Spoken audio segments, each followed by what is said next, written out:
கடல் குதிரைகளுடைய உலகமே ரொம்ப விசித்திரமானது. பொதுவாக எல்லா உயிரினங்கள்லையும் பொண்ணு தான் வந்து பிரெக்னென்ட் ஆகும். இதுல வந்து பையன் தான் பிரெக்னென்ட் ஆகும். கடல் குதிரையில ஆணோட ஆதிக்கம் பெருசா இருக்கு. ஓகே, எப்படி? இப்போ ஒரு ஆணை தேடி பொண்ணு தான் இங்க வந்து போகும். ஆணை தேடி பெண்ணு போகுது. ஆமா, போகட்டும். இப்போ ஒரு இடத்துல ஆண் இருக்கும்போது பெண் மெல்ல வரும் இந்த இடத்த நோக்கி. வந்த உடனே அந்த பெண்ணை பார்த்துட்டா கடல் குதிரை என்ன செய்யும்னா டான்ஸ் ஆடும். அதுக்கப்புறம் அந்த டான்ஸ் ஆடுறது, சேர்ந்து சுத்துறது, இந்த மாதிரி அது எல்லைக்குள்ளே எல்லாமே நடக்கும். கடல் குதிரையோட உடம்புல கருமுட்டை இருக்கும். இப்ப இதுல ஒரு சுவாரஸ்யம் என்னன்னா, இது கர்ப்பமா இருக்கும்ல ஆண் கடல் குதிரை, அந்த நேரத்துல டெய்லி காலையில பெண் கடல் குதிரை வரும். 2 பேரும் சேர்ந்து டான்ஸ் ஆடுவாங்க. அவங்களுடைய ரிலேஷன்ஷிப்பை வந்து மெயின்டைன் பண்றதுக்கு. அப்ப வலிக்கும், அந்த பிரசவ வலி வந்து இதுக்கு இருக்கும், ஆணுக்கு வந்து இருக்கும். அந்த வலியின் போது அதனுடைய தசையை வந்து சுருக்கி அந்த குட்டிகளை வந்து பெத்தெடுக்கும். இவங்க மட்டும் 2 பேரும் குடும்பமா இருக்காங்கல்ல, இவங்களுக்கு பறக்கிற குட்டியை மட்டும் ஏன் வந்து அனுப்பிச்சு விடுறாங்க? இந்த தந்தை கடல் குதிரையை தான் குஞ்சுகளை வந்து சாப்பிடவும் செய்யும். அது எப்பன்னா,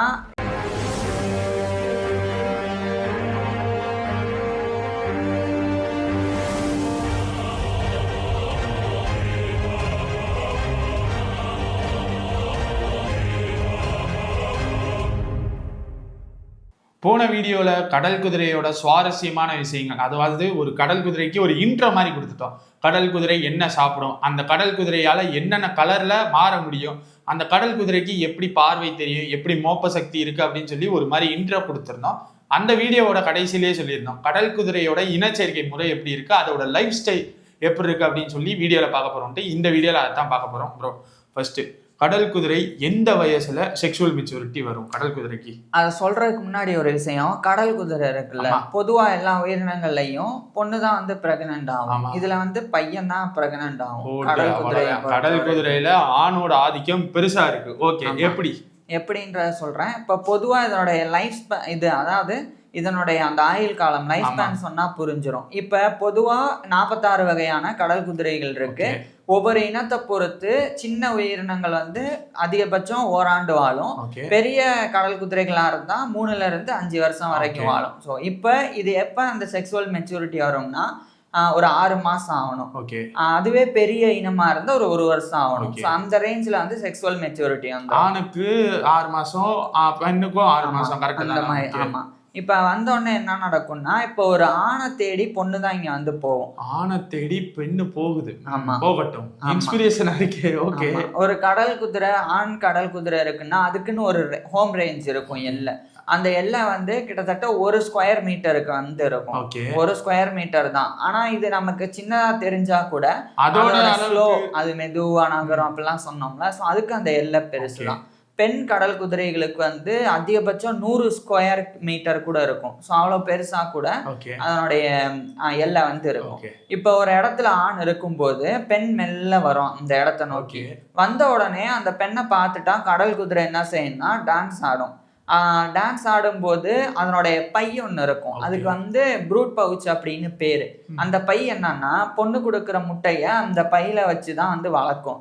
ஸோ அப்படி ஒரு பை, அதுதான் ப்ரூட் பவுச்ன்றது. அதுல வந்து தண்ணியவோ காத்தையே நிரப்பிட்டு ஆடிக்கிட்டு என்கிட்ட எவ்வளோ பெருசா இருக்கு பாரு அப்படின்னு சொல்லியும் டான்ஸ் ஆடும். அதை பார்த்து ஒருவேளை அட்ராக்ட் ஆகுதா அப்படின்னு சொல்லி கவனிக்கும். அதே சமயம் பிரைட்டான கலர்ஸ்ல அப்படியே மாறும். போன வீடியோலயே சொல்லிடுறேன் கலர் மாறும்னு. இதுக்கு எப்படி கலர் மாற முடியுதுன்னா, குரோமட்டோஃபோர்ஸ்ன்னு ஒரு செல்கள் இருக்கு, ஒரு வகையான செல்கள். அந்த செல்கள் வந்து ஒரு மாதிரி மினுக்கிற மாதிரின்னு வச்சுக்கோங்க.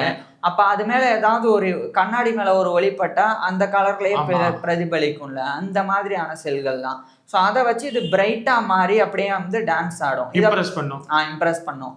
பார்த்த உடனே பொண்ணுக்கு பிடிச்சிருச்சுன்னா பொண்ணும் பக்கத்துல வரும். அதுக்கப்புறம் 2 பேருமே ஒரே மாதிரி தாளத்துக்கு ஏற்ப டான்ஸ் ஆடுவாங்க. அவங்களுடைய வாழை வந்து அந்த பக்கத்துல இருக்கிற புல்லுல வந்து சுருட்டி பிடிச்சிக்கிட்டு அப்படியே டான்ஸ் ஆடுவாங்க. இப்படியே வந்து சில மணி நேரத்துல ஆரம்பிச்சு தொடர்ச்சியா வந்து போயிட்டே இருக்கும். அதுக்கப்புறம் அந்த டான்ஸ் ஆடுறது, சேர்ந்து சுத்துறது, இந்த மாதிரி அது எல்லைக்குள்ளே எல்லாமே நடக்கும். ஸோ அப்படி நடக்கும்போது இதுக்கு பேர் தான் வந்து கோர்ட்ஷிப் டான்ஸ் அப்படின்றது, இந்த காதல் நடனம். ஸோ அந்த மாதிரி சேர்ந்து ஆடின பிறகு ஒரு லெவலுக்கு மேலே உச்சகட்டம் வரும். அப்போ வந்து 2 பேரும் வாழை வந்து பின்னிக்கிட்டும் டான்ஸ் ஆடும். அந்த நேரத்தில் தான் பெண் கடல் குதிரை அதனுடைய கருமுட்டை இருக்கும், அதை வந்து அப்படியே ஆணினுடைய உடம்புக்குள்ள வந்து செலுத்தும், அந்த ப்ரூட் பவுச்ல வந்து செலுத்தும். இப்ப பொதுவா ஒரு உயிரினம் இருக்குன்னு வச்சுக்கோங்க, உதாரணத்துக்கு ஆணினுடைய விந்தணு பெண்ணினுடைய கருப்பையில போயிட்டு பெண்ணினுடைய கருமுட்டையோட சேர்ந்து ஒரு கருவா உருவாகும். இங்க அப்படியே ஆப்போசிட், ஒரு பெண் கடல் குதிரையோடைய கருமுட்டை ஆணினுடைய உடம்புக்குள்ள போய் அதுக்கப்புறம் ஆணினுடைய விந்தணு அந்த கருமுட்டையோட சேர்ந்து கரு உருவாகும். ஸோ அந்த ப்ரூட் பவுச்லயே உருவாக ஆரம்பிக்கும்.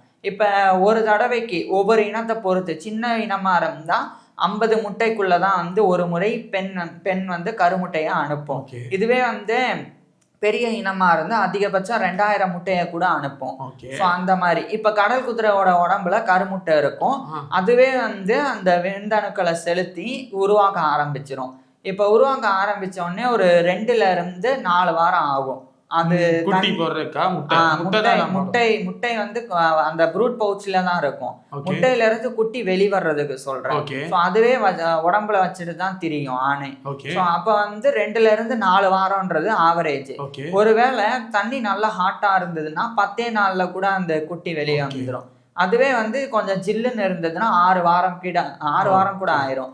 ஸோ அதுக்கப்புறம் வந்து அந்த முட்டையில இருந்து குட்டிகள் வந்து வெளியே வரும். அப்போ வலிக்கும், அந்த பிரசவ வலி வந்து இதுக்கு இருக்கும், ஆணுக்கு வந்து இருக்கும். அந்த வலியின் போது அதனுடைய தசையை வந்து சுருக்கி அந்த குட்டிகளை வந்து பெத்தெடுத்த உடனே அந்த குட்டிகள் எல்லாமே தனித்தனியா போய் வாழ ஆரம்பிச்சிரும். சேர்ந்து வந்து இருக்கு உடனேவே தனித்தனியா போய் வாழ கத்துக்கும்.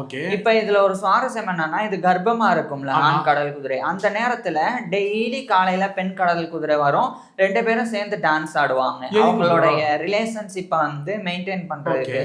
கடல் குதிரைகளை பொறுத்த வரைக்கும் பெரும்பாலான இனங்கள் வந்து மோனோகமி தான், அதாவது ஒருவனுக்கு ஒருத்தி தான். ஸோ ஒரு முறை 2 பேருக்கு பிடிச்சிருச்சுன்னா அவங்க தான் வாழ்வாங்க. அப்போ ஒரு எல்லை இருக்கு, அந்த எல்லைக்குள்ள ஒரு ஆண் இருந்தா ஆண் கடல் குதிரைக்கு பக்கத்திலே கொஞ்சம் தூரத்துல தனிதான் பெண் கடல் குதிரை வாழும். ஸோ டெய்லி காலையில ஆன உடனே 2 பேரும் இந்த காலை வணக்கம் போடுற மாதிரி, ஆமா வெல்கம் டான்ஸ் மாதிரி 2 பேரும் சேர்ந்து ஆடும், சேர்ந்து சுத்தும். ஸோ அந்த மாதிரி நடக்கும்.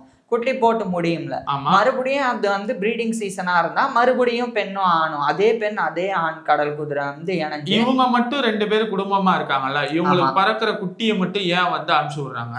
ஏன் அனுப்பிச்சு விடுறாங்கன்னா, ஒரே இடத்துல இருந்தா ஆபத்து. இப்ப ஒரு இடத்துல இருந்து இப்ப ஒரு கடல் குதிரை இருக்கு, அது வந்து மறையலாம். எல்லா கடல் குதிரையும் சேர்ந்து ஒரே மாதிரி மறைஞ்சா ஈஸியா அதை வேட்டையாடக்கூடிய உயிரினம் கண்டுபிடிச்சிடும்.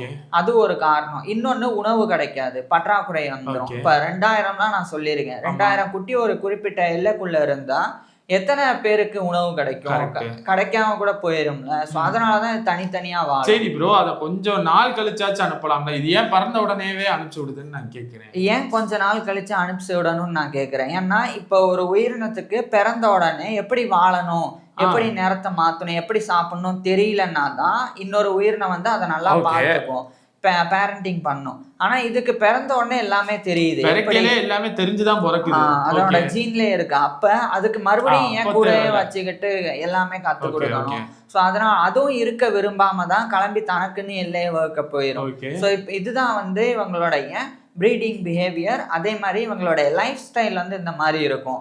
அதுக்கப்புறம் ஒரு விஷயம் என்னன்னா, இது வந்து நான் சொல்லியிருக்கேன், செங்குத்தா மேல போகும், வெர்டிகலா கீழே வரும்னு. அதே மாதிரி வெர்டிகலா தான் இப்படிதான் இருக்கும், மற்ற மீன்கள் மாதிரி இப்படி ஹரிசாண்டலா இருக்காது. இப்ப இந்த கடல் குதிரைகள் எப்படி மேல போகும்னா, அதுக்கு ஒரு சுவாரஸ்யம் இருக்கு. அதனுடைய உடம்புக்குள்ள ஒரு வகையான காற்றுப்பை மாதிரி இருக்கு, ஸ்விம் பிளாடர் அப்படின்னு அதுக்கு பேரு. அதாவது ஸ்விம் அப்படின்னா நீச்சல், அந்த நீச்சல் பைன்னு பேரு. அந்த ஸ்விம் பிளாடருக்குள்ள இது வந்து காத்த உறிஞ்சா காத்து நிரம்புனா ஆட்டோமேட்டிக்கா மேல போகும், மறுபடியும் அதுல இருந்து காத்த வெளியேற்றினா கீழே வரும். ஸோ அந்த மாதிரி மேல போயிட்டு கீழே வரக்கூடிய அந்த ஒரு எபிலிட்டி இந்த கடல் குதிரைகளுக்கு வந்து இருக்கு. ஸோ அந்த மாதிரி கடல் குதிரைகளுடைய உலகமே ரொம்ப விசித்திரமானது. அதுல குறிப்பா அந்த ஆண் கடல் குதிரை வந்து பிரெக்னன்ட் ஆகும் அப்படின்னு சொல்றோம்ல, இது வந்து இந்த உலகத்திலே இந்த ஒரு இனம் தான். இந்த மாதிரி எந்த உயிரினத்துக்கும் கிடையாது, ஆமா கண்ணிலையும் கிடையாது, நிலத்திலையும் கிடையாது. இந்த உயிரினத்துலதான் ஆண் கடல் குதிரை வந்து பிரசவிக்கிறது வந்து நடக்கும். அதே மாதிரி இன்னும் சில கடல் குதிரை இனங்கள் இருக்கு, அவைகள் மட்டும் என்ன பண்ணும்னா பாலிகமஸா இருக்கும். அதாவது ஒரு துணையோட சேர்ந்துட்டாலும் வாய்ப்பு கிடைச்சா இன்னொரு துணையோட சேர. பெண்ணு சேருமா இல்ல ஆண் மட்டும் தான் சேருமா? பெண்ணா சேரும். ஆணுக்கு வந்து எப்பன்னா அந்த முட்டைலாம் போட்டு முடிச்சதுக்கு அப்புறம் அதனோட ஜோடி இல்லைன்னு வைங்க, ஏதோ காரணத்தினால செத்துருச்சுன்னா இன்னொரு ஜோடி வந்து அதை வந்து ஏத்துக்கும். அதே மாதிரிதான் ஆணும் கூட. ஆனா இதுல இன்னொரு விஷயம் என்னன்னா, நான் சொல்லியிருக்கேன், இது வந்து மற்ற உயிரினங்களை சாப்பிட்டு வாழும். இந்த தந்தை கடல் குதிரையே தான் குஞ்சுகளை வந்து சாப்பிடவும் செய்யும். அது எப்பன்னா இதுக்கு வந்து சில காரணங்கள் இருக்கும்போது, ரொம்ப கடுமையா பசிக்கும் போது, முட்டையில இருந்து குஞ்சு வெளியே வரும்போது இதுக்கு பயங்கரமா பசிக்கும். அந்த நேரத்துல இது வேட்டையாடுறதுக்கு ஒண்ணுமே கிடைக்கலன்னா அந்த பசியில தான் குட்டியை தான் வேட்டையாடுறோம்னு தெரியாமலே அது வந்து உறிஞ்சு அதை வந்து சாப்பிடும் கொஞ்சம் குட்டிகளை. இது வந்து ஃபிலியல் கேனிபலிசம் அப்படின்னு இதுக்கு வந்து பேரு, ஃபிலியல் கேனிபலிசம் அப்படின்னு. இது வந்து இது மாதிரி நேரத்துல மட்டும் நடக்காது, வீக்கா பிறக்கும் போதே அதுவும் இதுக்கு வந்து தெரிஞ்சிடும். இதை அப்படியே விட்டா கூட வாழாது, அதுக்கு நம்மளாச்சும் சாப்பிடுவோம் அப்படின்னு தந்தை கடல் குதிரை வந்து சாப்பிட்டுடும். ஸோ இந்த மாதிரியும் நடக்கும். ஸோ இதெல்லாம் தான் வந்து இதனோட இணைச்சேர்க்கை முறையும் வாழ்க்கை முறையும். அடுத்தடுத்து நம்ம இன்னும் கடல் குதிரைகள் பத்தின சுவாரஸ்யமான விஷயங்கள் வந்து அடுத்த வீடியோஸ்ல பார்ப்போம். இந்த வீடியோல கடல் குதிரை வந்து ஆண் கடல் குதிரை ஒரு குட்டி அதோட குட்டியே சாப்பிடுது அப்படின்னு சொல்லி ஒரு மாதிரி சாக்கானாலும் இன்னொரு சைடு ஒரு எக்ஸைட்மெண்ட் ஆகுது, ஆண் கடல் குதிரை தான் முட்டையே போடுது அப்படின்னு சொல்லி. ஓகே, உங்களுக்கு ஏதாச்சும் கேள்வி இருந்துச்சுன்னா கீழே கமெண்ட்ல சொல்லுங்க. அடுத்த வீடியோல கடல் குதிரையோட இன்னும் சுவாரஸ்யமான விஷயத்தோட வந்து சந்திக்கிறோம். தேங்க்யூ.